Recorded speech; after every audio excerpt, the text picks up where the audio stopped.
ಇದು ಪ್ರಾಣಮಯ ಕೋಶದಲ್ಲಿ 72,000 ನಾಡಿಗಳಿದೆ. ಆ ನಾಡಿನ ವಿಜ್ಞಾನ ದೊಡ್ಡದಾಗಿ ಡೆವಲಪ್ ಆಗಿದೆ. ಅಗಸ್ತ್ಯ ನಾಡಿ ಶಾಸ್ತ್ರ ಓಹೋ, ಅದ್ಭುತ ಶಾಸ್ತ್ರ ಅದು.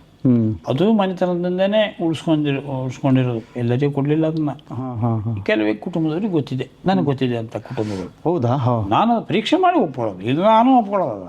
ಇದನ್ನು ನಾನೆಲ್ಲ ಸ್ಟಡಿ ಮಾಡಿ ಅದು ಸೈಂಟಿಫಿಕ್ ಅಂತ ಇಟ್ಕೊಂಡು ನಾನು ನಂಬುತ್ತೇನೆ ಹೊರತು ಹಾಗೆ ನಂಬೋದಿಲ್ಲ. ಈಗ ಇದ್ರ ಬಗ್ಗೂ ಅಷ್ಟೇ.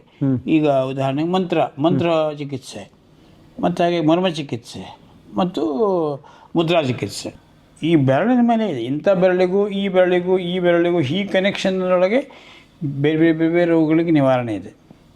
ಹೀಗೆ ಇಟ್ಕೊಂಡ್ರೆ ಈ ಉದಾಹರಣೆಗೆ ಈ ಪೊಸಿಷನ್ನಲ್ಲಿ ನೀವು 1 ಗಂಟೆ ಹೀಗೆ ಕೂತ್ಕೊಳ್ಳಿ, ಕಿಡ್ನಿ ಸಮಸ್ಯೆ ಇದ್ದರೆ ನಿಮ್ಗೆ ದೂರ ಆಗುತ್ತೆ. ಈ ಸಂಜೀವಿನಿ ಮುದ್ರಾ ಅಭ್ಯಾಸ ಚೆನ್ನಾಗಿ ಮಾಡ್ಕೊಂತು ಅಂತಂದರೆ ಪ್ಯಾಂಕ್ರಿಯಾಸ್ ಸಂಬಂಧಪಟ್ಟಂಥ ಏನು ಸಮಸ್ಯೆ ಇರುತ್ತೆ ಅದೇ ತಾನೇ ಮೂಲ. ಡಯಾಬಿಟಿಸ್ ಅದು ಕಂಟ್ರೋಲಿಗೆ ಬರುತ್ತೆ. ಅದು ಇದನ್ನು ಅಭ್ಯಾಸ ಮಾಡ್ಕೋಬೇಕು. ಈ ಸಂಜೀವಿನಿ ವಿದ್ಯೆ ನಾನಾ ರೋಗಗಳಿಗೆ ಈ ಸಂಜೀವಿನಿ ಮುದ್ರೆ ಪರಿಹಾರ.